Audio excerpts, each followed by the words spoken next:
Good morning, friends. I wanted to share with you this morning what I'm working on. I'm in the kitchen again, of course. So I have a new recipe for blueberry bread. I'm trying to work on stocking my freezer this morning with some items. So starting with blueberry bread and trying this new recipe. So I'll let you know how it turns out.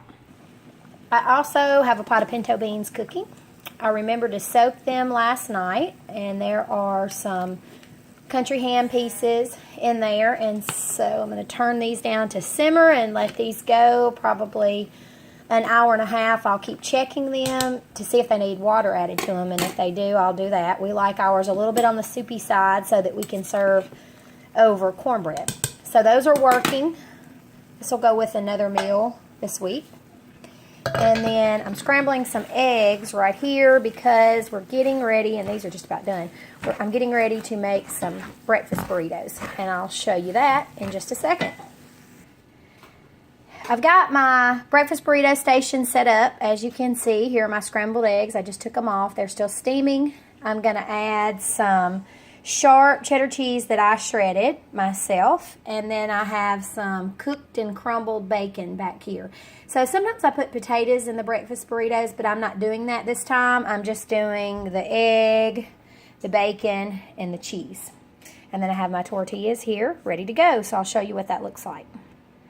Okay, super easy. You see it right here, and all I have to do is fold it up, and then I'm going to put them on a cookie sheet and let them cool before they go into the freezer. So that's all for the breakfast burritos, and I'll let you see what they look like when they're all folded up. You can change up your fillings. Sometimes I do bacon, egg, cheese, and potato, and those potatoes can be red potatoes that you've roasted the night before, or potatoes that you have fried, or you can also use hash browns. Cubed hash brown potatoes work the best if you want to use the frozen kind that you can buy at the grocery store.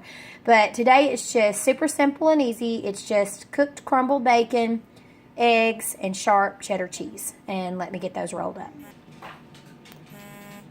And here's the finished product with the breakfast burritos that are wrapped up. I only got 7 out of these, so these are not going to really stretch that far. But I'll stick them in the freezer anyway, because if someone doesn't want breakfast burritos that morning, I don't want to have them in the refrigerator and then just go to waste. So my younger kids usually only eat a half of a burrito, and then the older folks in the house can have one. If you have them in the freezer, they're easy to reheat. You can just pop them in the microwave, wrap them in a damp paper towel, and heat them up. Microwaves vary, so you'll just have to make sure the filling on the inside gets warm. One way to help that process along is before you freeze them, you can cut them in half when they've cooled, and then wrap them and stick them in the freezer, and that helps the reheating process. Sometimes in the morning, if I have plenty of time, I'll take them out, stick them in the microwave, and defrost them just for a few seconds, and then I'll put them back in the foil, because I wrap them individually in foil and then put them in a gallon Ziploc bag. I'll stick them in the oven so that they're not soggy, but so that the tortillas get kind of crispy. So that's another way that you can heat them up. And I do that for about 20 minutes on 350.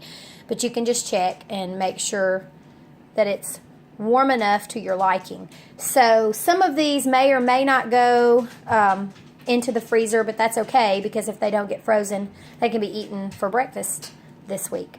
So that's what I'm working on. When the blueberry bread comes out of the oven, I'll show you what that finished project looks like, and I'll be back.